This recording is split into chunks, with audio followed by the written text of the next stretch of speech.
嘅波鞋街關注組嘅一班嘅商戶啊、業主啊、僱員啊，咁啊今日我哋喺度咧就即係召開一個記者會。咁我哋今次咧最大嘅目的咧，我哋真正咧細緻啲講講我哋一班嘅業主同埋僱員喺呢個波鞋街裏邊咧經營咗有幾十年嘅時間，亦都有啲僱員喺呢度咧做咗有成10幾20年嘅時間。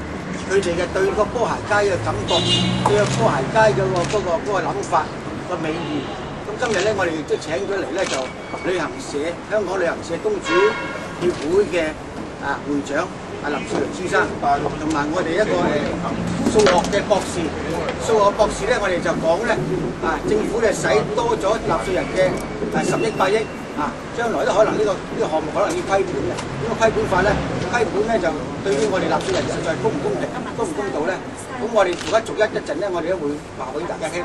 一陣我俾少少時間大家咧就可以發問下。首先咧，為我哋嘅A28波鞋街關注組嘅主席咧，劉小姐咧同大家講少少説話，好嘛？好嘅。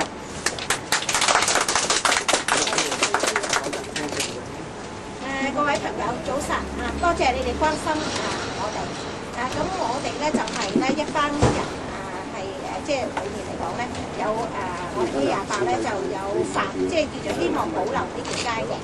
咁點解我哋希望保留呢條街咧？就因為嚟講咧呢條街咧可以講話經過好多人打造出嚟嘅，係超過嚟講咧係20幾年心血嘅，咁實在係得來不易。咁可以講話，你哋都知啦，凡係旅遊人士都識得話問波鞋街喺邊度啦，係嘛？冇人話問花園街喺邊度啦。咁可想而知咧，即係波鞋街嚟講咧，就可以講話真係世界馳名嘅。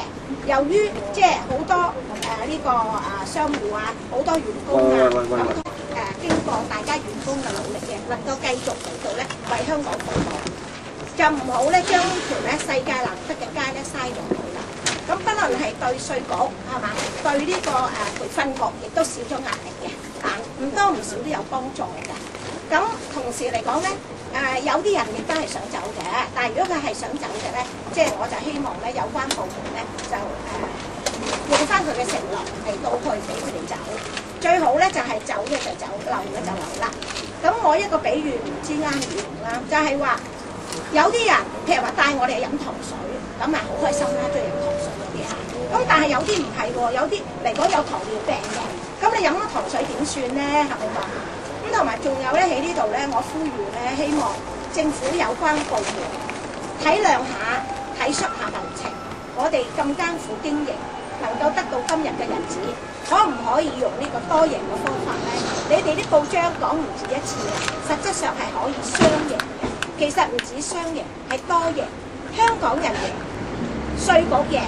旅遊亦都係贏，我哋嚟講亦都俾我哋一個機會，正如特首所講，俾我哋好好繼續做好呢份工。多謝各位。主席，如果話要因為嚟講咧，港大聘請咗專家嚟到勘察過，呢度嘅樓係冇危險嘅，閒閒地都可以維持20年或者以上嘅，咁可以講話絕無迫切性。但係如果有市建局嗰邊話，可能佢哋真係需要重建的話，幾時要求你哋要搬走咧？現在嚟講咧，佢上個禮拜啦，就應該係15號，佢話俾我知咧，佢話大家仲可以商討嘅。其實而家即係話係去到邊個階段咧？即係如果你商討期間，而家係傾到咩方面？我相信咧呢樣嘢咧就真係要問翻重建局啦。我哋嚟講咧就已經揾咗專家嚟講咧係做呢個多贏方法嘅。咁多贏嘅方法係有好多種㗎。嗱，一個嚟講咧就係戒豆腐油嘅形式啦，即係拆上，即係走咗嗰啲就拆嗰啲啦，唔走嗰啲就唔拆啦。咁另外仲有咧就當時嚟講10號咧，我哋呢個分組討論嗰時咧，我哋係依組嘅。咁其中咧有一個姓何嘅，就應該係建築界人士嗰類嘅，佢就俾咗個好好嘅 idea。佢話根本上你呢度唔需要拆啊，你走咗之後可以要嚟做商業用途㗎，將佢全部做晒商業嘅用途。咁你哋多識講啦，你都可以想像到呢度係唔適合做商業用途。咁既然係咁嘅，可以講話重建局也慳翻筆，我哋嚟講重建局嘅錢係由公帑而嚟嘅，對於我哋市民亦都慳翻晒錢咯。全全無迫切性。劉女士，你頭先就講啦，即係中意就走，唔中意。